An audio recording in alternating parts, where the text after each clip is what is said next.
Hello students, welcome to the lecture. आज के lecture में आप सभी का स्वागत है। तो आज हम जो नई सीरीज शुरू करने जा रहे हैं वो हमारी वॉइस की सीरीज है।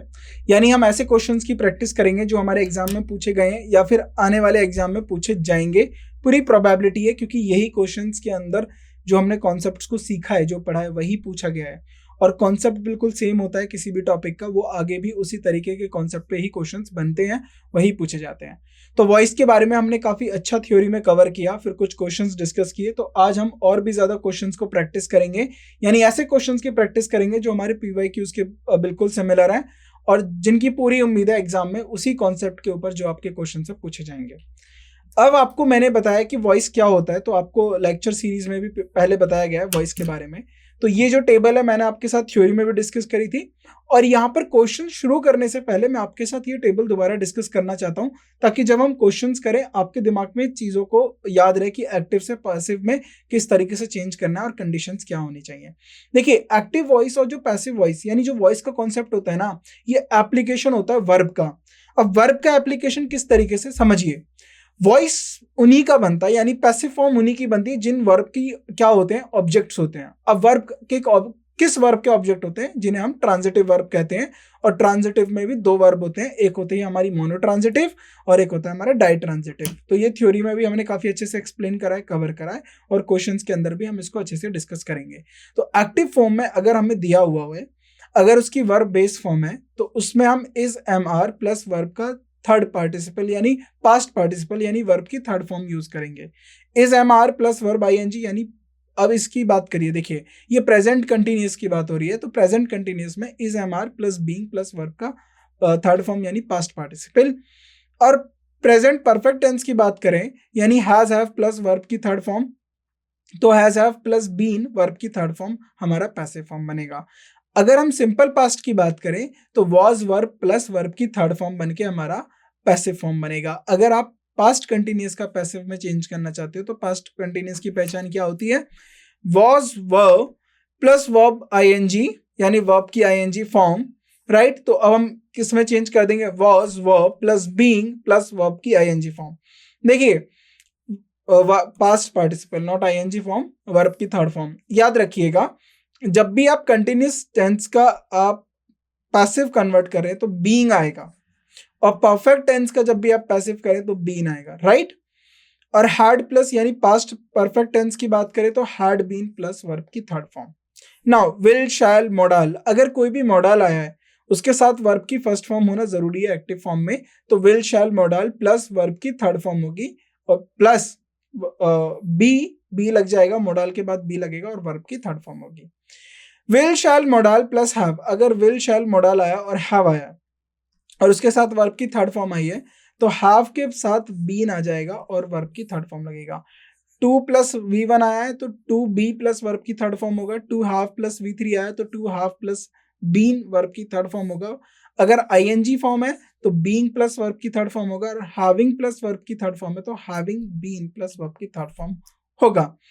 तो ये टेबल आपको ड्रॉ करनी है, और जहां भी आप पढ़ते हैं वहां एकदम सामने आप पेस्ट करेंगे, क्योंकि थ्रू आउट द इंग्लिश या थ्रू आउट आपके कंपटीशन का जितना भी टाइम पीरियड है आपके एग्जाम तक का, ये टेबल आपको याद रहनी चाहिए, और इससे आपको कन्वर्जन में कोई प्रॉब्लम नहीं आएगी, राइट। और बाकी के जो कॉन्सेप्ट जो है आएंगे हमारे क्वेश्चंस के थ्रू, वो हम वन बाय वन सीखेंगे। सी, बहुत जरूरी होता है वर्ब को अच्छे से आना, तो मैं आपको दो चीजों पर बात करता हूँ, वर्ब और टेंस। आप दोनों अच्छों को कमांड कर लीजिए, आपका नरेशन यानी डायरेक्ट इनडायरेक्ट स्पीच और आपका वॉइस परफेक्ट हो जाएगा, राइट। इसमें कोई गलती नहीं आएगी, आपको बस बेसिक कॉन्सेप्ट वॉइस के सीखने, दैट्स इट। उसके बाद आपको वॉइस में कुछ और नहीं करना पड़ेगा ना। क्वेश्चन 1 से अब हम स्टार्ट करते हैं। Sumit would have been looked smart in traditional clothes. अब थोड़ा वर्ब्स को मैंने ना, अब समझिए, आइडेंटिफाई करना समझिए। देखिए, जो लुक्ड वर्ब होती है ना, look, you are looking smart, you are looking dashing, you are looking pretty, तो जो लुक वर्ब होती है ना, ये लिंकिंग वर्ब होती है, राइट। Linking verb.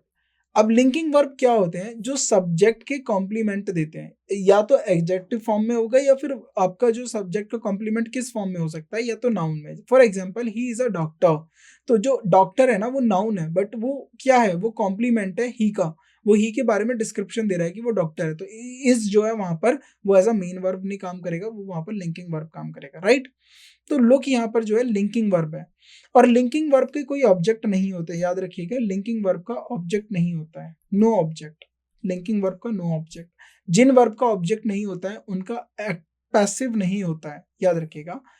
वर्ब, अब कौन सी वर्ब होती है, इंट्रांजिटिव, जिनका ऑब्जेक्ट नहीं होता है, या फिर आप लिंकिंग वर्ब कह दीजिए, इनके ऑब्जेक्ट्स नहीं होते हैं, राइट, तो इनका पैसिव फॉर्म भी नहीं बनेगा, no passive, no passive, only active form. तो ये जो हमारा सेंटेंस है ये एक्टिव फॉर्म में रहेगा। अब एक्टिव फॉर्म में रहेगा तो अब आपको मैं ऑप्शंस देता हूँ, इसमें से बताइए कौन सा एक्टिव फॉर्म है। Would have looked, had looking, would be looked और वॉज लुक्ड। अब आप देखिए वॉज लुक्ड, अगर आप टेबल देखें तो वॉज लुक्ड ये पैसिव फॉर्म है, राइट, और जहां बी लग जाएगा वो पैसिव फॉर्म हो जाएगा, राइट। अगर आप देखें वुड हैव लुक्ड, अगर आप यहां से बीन को हटा दें तो ये पैसिव फॉर्म नहीं होगा, ये एक्टिव फॉर्म रहेगा। Sumit would have looked smart in traditional clothes, तो राइट, तो इसका आंसर होगा D, D is the right answer, क्योंकि ये एक्टिव फॉर्म में रहेगा। Now question number 2, they felt humiliated because they realise that they had cheated. अब सी यहां पर क्या है, इनको चीट किया गया है, अब चीट किसी ना किसी के द्वारा चीट किया गया होगा, और ये पास्ट टेंस की बात हो रही है, पास्ट में इन्होंने चीट किया पर हमें कोई ऑब्जेक्ट नहीं है, नो ऑब्जेक्ट, यहाँ पर कोई हमें ऑब्जेक्ट नहीं दिया, लेकिन हमें पता है ये इनको चीट किसी ना किसी के द्वारा किया जाएगा, तो दे, इसीलिए अब हम इसको क्या करेंगे, पैसिव फॉर्म में लिखेंगे, they had been cheated, they had been cheated, इनको चीट किया गया है, तो they had been cheated. Had been cheating नहीं होता है, वर्ब की थर्ड फॉर्म होगी, तो इसलिए यहां से काट दीजिए, वर्ब भी नहीं होता है, और हैव नहीं होगा, हैव बीन चीटेड भी नहीं होगा, क्योंकि ये प्रेजेंट परफेक्ट के लिए हो गया, ये पास्ट की बात हो रही है, तो B is the right answer. Now question number 3, we met him immediately after the session, right, session के तुरंत बाद हम उनसे मिले, in which he had been given a nice speech, तो यानी जो नाइस स्पीच है उनके द्वारा दी गई है, राइट।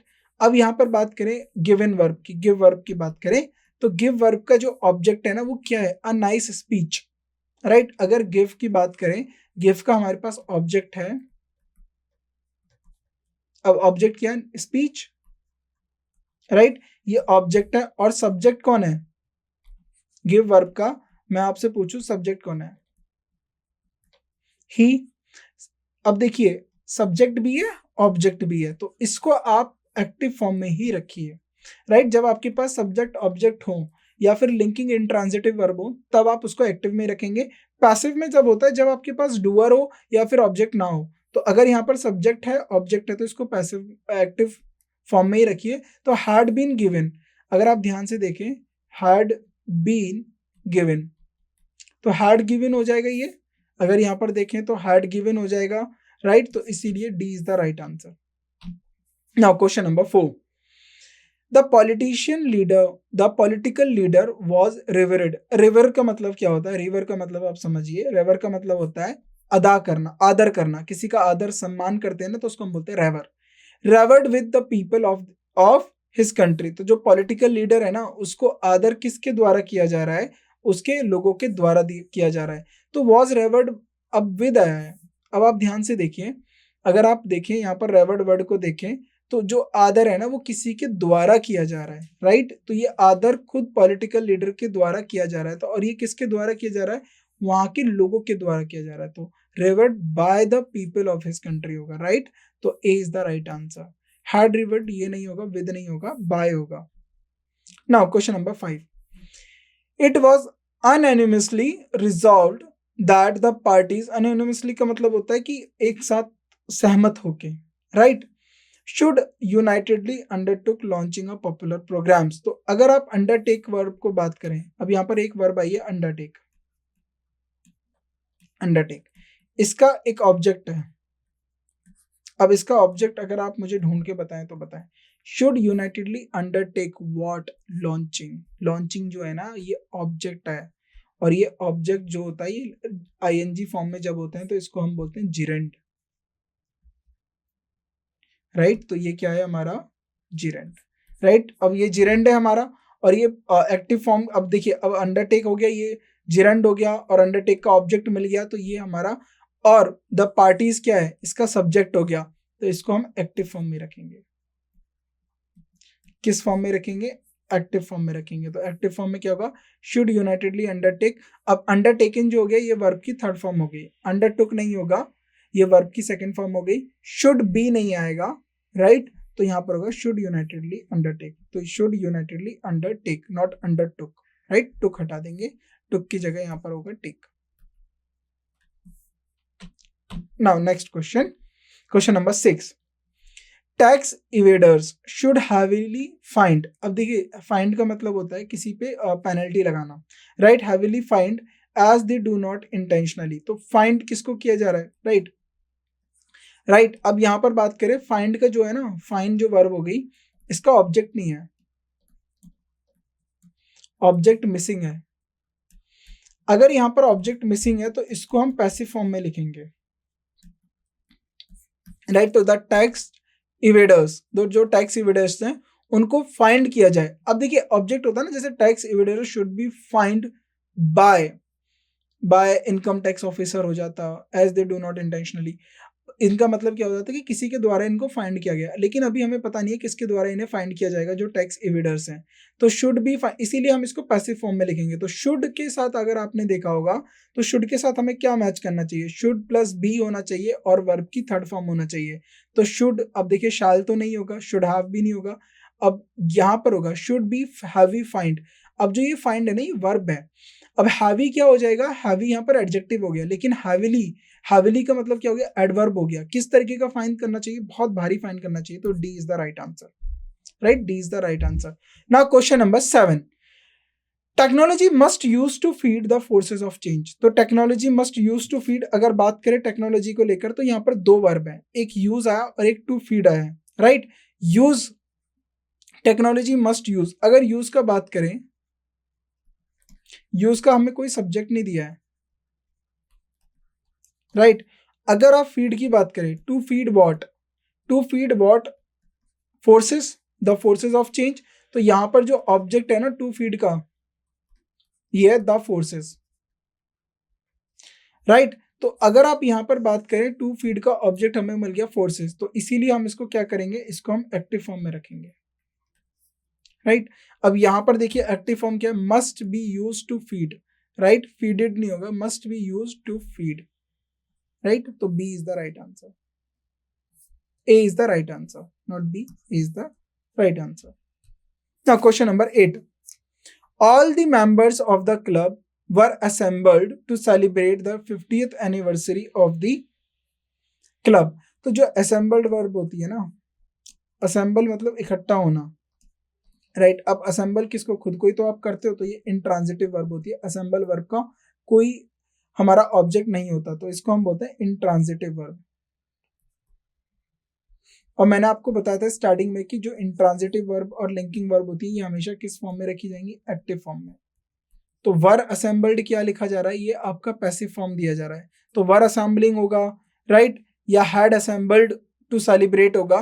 तो देखिए अगर आप इस सेंटेंस को देखें, all the members of the club जो थे 50th एनिवर्सरी मनाने के लिए इकट्ठा हुए थे, राइट, इकट्ठा हो रहे थे हो जाएगा ये, राइट। हैड बीन असेंबल्ड नहीं होगा, सेलिब्रेटिंग, असेंबल्ड टू सेलिब्रेट होगा, या तो डी होगा या ए होगा, तो टू सेलिब्रेशन नहीं होगा, असेंबल्ड टू सेलिब्रेट, क्योंकि टू के बाद V1 फॉर्म लगती है, तो A is the right answer, ये पास्ट परफेक्ट टेंस बन जाएगा, हैड प्लस वर्ब की थर्ड फॉर्म, राइट।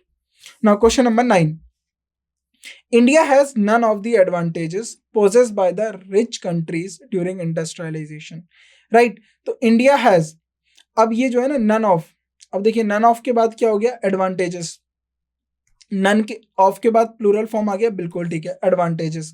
और यहां पर जो वर्ब आई है आपकी possess, राइट, प्लूरल नाउन हो गया advantages, और ये जो है ना वर्ब possess, यहां पर possessed by होगा, right, possessed, advantages possessed by. तो यहां पर देखना पड़ेगा पोजेस्ड बाय किस में दिया हुआ है, तो अब यहां पर देखिए ऑफ एडवांटेजेस पोजेस्ड बाय, तो D is the right answer, right. With नहीं होगा, पोजेस्ड के साथ बाय आता है, लेकिन यहाँ पर विद फ्रॉम गलत प्रीपोजिशन दिया है, तो D is the right answer. Now question number 10, people who are indecisive, जो पीपल डिसीजन नहीं ले पाते, people who are indecisive can be readily persuading. अब देखिए परस्यूडिंग का मतलब क्या होता है, किसी पे प्रभाव डालना या दबाव डाल के कुछ उसको डिसीजन दिलवाना। Can be readily by persuading to change their minds. अगर आप वर्ब को देखिए परस्यूड, राइट, तो परस्यूड का ना ही सब्जेक्ट है, राइट, और ना ही ऑब्जेक्ट है, ऑब्जेक्ट सब्जेक्ट दोनों में से कुछ नहीं है, राइट। अगर ना ही सब्जेक्ट है ना ही ऑब्जेक्ट है तो इसका मतलब इसे हम किस में रखना चाहेंगे, इसको हम पैसिव फॉर्म में रखेंगे। Readily persuading to change their minds, तो इसको हम किस में रखेंगे, आप पैसिव फॉर्म में रखेंगे। तो यहां पर देखिए पैसिव फॉर्म का मतलब क्या हो जाएगा, कैन प्लस बी, राइट, और उसके बाद वर्ब की third form, B is the right answer, right. Now question number 11, the local authorities, अब किसकी बात हो रही है, लोकल अथॉरिटीज की बात हो रही है। The local authorities were never bothering, अब बॉदरिंग का मतलब होता है परेशान करना, वर never bothering, right, local authorities were never bothering. तो आप बॉदर वर्ब को देखिए, बॉदर का मतलब होता है राइट परेशान करना। अब लेकिन ये जो बॉदर वर्ब है ना, ये किसके ऊपर असर डाल रहा है, इसका असर किसके ऊपर पड़ रहा है, खुद अथॉरिटीज के ऊपर ही पड़ रहा है, राइट। ये तो देखिए the local authorities were never bothering, किसको, खुद को वो बॉदर नहीं करना चाहती है, to care about unfortunate happening, right. तो इनका खुद पे ही प्रभाव पड़ रहा है, इसीलिए हम इसको लिखेंगे पैसिव फॉर्म में। वर नेवर बॉदर्ड होगा, तो वर नेवर बॉदर्ड आना चाहिए या नेवर बॉदरिंग होगा, राइट, तो वर नेवर बॉदर्ड होगा, राइट। तो A is the right answer. क्योंकि अब देखिए क्यों आया ए राइट आंसर, क्योंकि यह आपने वर नेवर बॉदरिंग यानी खुद को परेशान नहीं करती थी, राइट, अनफॉर्चुनेट हैपनिंग के लिए। तो यहां पर वर के बाद आपने टेबल देखा है, वर प्लस वर्ब की थर्ड फॉर्म जो होती है ये पैसिव फॉर्म होती है, किसकी, पास्ट कंटिन्यूअस की। तो A is the right answer. Now question number 12, the exploitation of the helpless tribals need to be condemnated. Condemn का मतलब होता है किसी का विरोध करना। तो आप ये वर्ड देखो कंडेम, कंडेम कर रहे हो किसका, लेकिन यहां पर हमें कोई सब्जेक्ट नहीं दिया है, कौन किसका कंडेम कर रहा है नहीं पता, राइट। अगर कोई सब्जेक्ट नहीं है तो इसको हम पैसिव फॉर्म में लिखेंगे।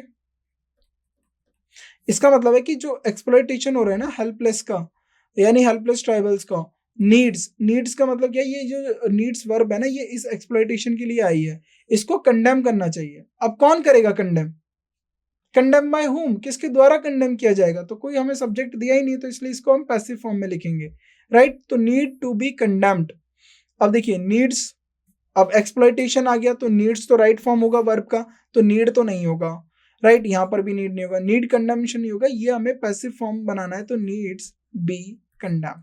तो C is the right answer, C is the right answer. Now question number 13, the new facts he has discovered could not change my opinion.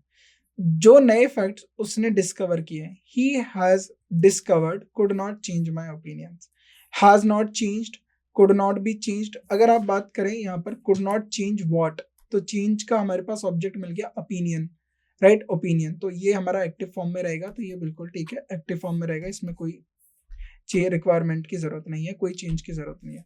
Now question number 14, on firm ground the tent had held in place by PACS driven into the ground. अगर आप इस 14 में देखें, on firm ground the tent had held, तो tent को लगाया गया, had held in place by PACS, तो जो पैक्स वर्ब है ना आपकी, इसका अब ये जो है ना, ये PACS driven into the ground, तो ये हमारी पैसिव फॉर्म में लिखी जाएगी, राइट, इसको हम पैसिव फॉर्म में लिखेंगे। तो हैड बीन हेल्ड होगा, तो हैड बीन हेल्ड होगा, अगर आप हैड बीन हेल्ड देखें, या वॉज हेल्ड होगा, या वॉज बीइंग हेल्ड विद होगा, शुड बी हेल्ड विद होगा। तो अगर आप इसको देखें, on the firm ground the tent had held, तो इसका जो सही होगा, हेल्ड इन प्लेस नहीं, एट प्लेस नहीं होगा, वॉज हेल्ड इन प्लेस, तो B is the right answer. B इसमें चेंज करेंगे क्योंकि यहाँ पर गलत प्रीपोजिशन आ गया, राइट। नाउ क्वेश्चन नंबर 15 को देखेंगे आप, by contrast the construction of great temples, by contrast the construction of great temples which had seemingly have presented great engineering difficulties was relatively easy। यहाँ पर दो वर्ब है present, अब आप presented को देखो, प्रेजेंट वर्ब है। अब इसका जो नाउन है डिफिकल्टीज दिया हुआ है, और ये जो डिफिकल्टीज है ये क्या है, ऑब्जेक्ट है। तो ये ऑब्जेक्ट है, इसीलिए ये किस में फॉर्म में होगा, एक्टिव फॉर्म में होगा, राइट। तो ये हमें पैसिव फॉर्म में दिया है, तो इसका एक्टिव फॉर्म होगा would seemingly have presented, right. तो D is the right answer. Now question number 16। अगर आप क्वेश्चन नंबर 16 को देखिए, the modification made by them in the draft were also drastic that entire emphasis had been shifted.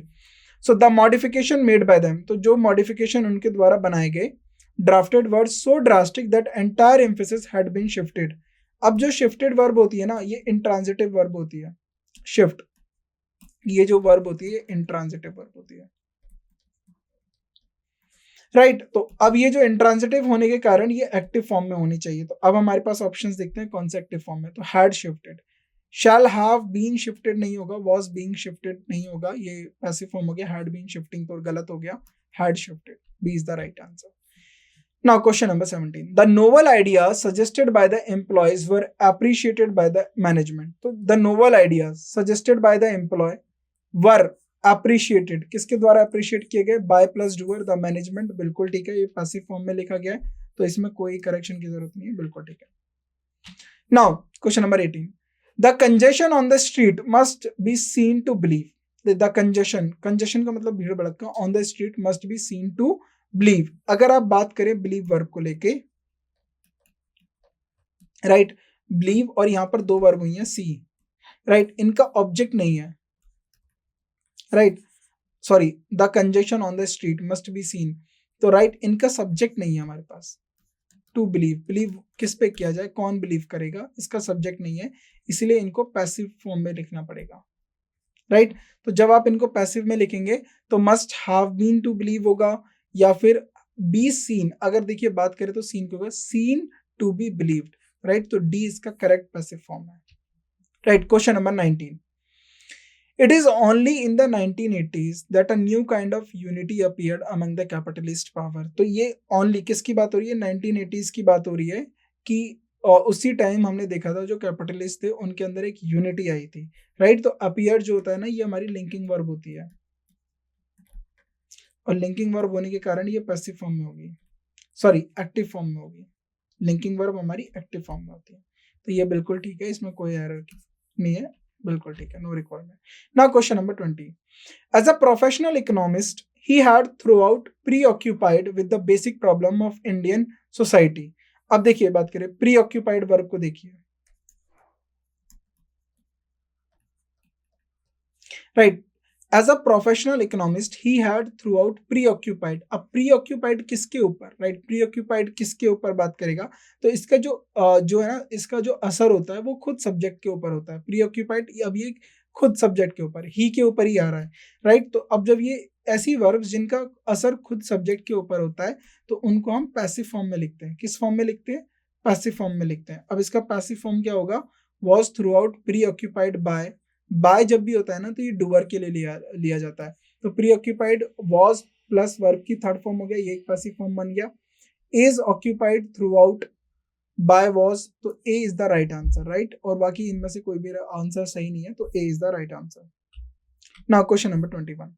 He had been deliberately kept the matter pending so that people should be bribed. अगर आप बात करें इसमें, he had been deliberately, right, तो verb है, उसका object हो गया, right, be bribed him object हो गया, तो ये हमारा क्या हो जाएगा, एक्टिव फॉर्म में, राइट। तो ये हमारा एक्टिव फॉर्म में होगा। तो एक्टिव फॉर्म क्या होगा, शुड ब्राइब, क्योंकि हिम दिया हुआ है object. Now again we will appreciate, किसको अप्रिशिएट कर रहे हो, the help given by you, तो ऑब्जेक्ट वर्ब है, इसका हमने ऑब्जेक्ट मिल गया, तो वर्ब को किस फॉर्म में लिखेंगे हम, एक्टिव फॉर्म में।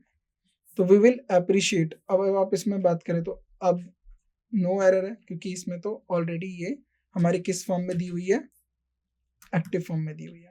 Now he had been behaved, ये पैसिव फॉर्म में लिखा गया है, impolitely and suffered, right. He had been behaved impolitely and suffered, तो अगर आप जो बिहेव वर्ब होता है ये हमारी इंट्रांजिटिव होती है, इंट्रांजिटिव, और ये किस फॉर्म में आनी चाहिए, ये एक्टिव फॉर्म में आनी चाहिए।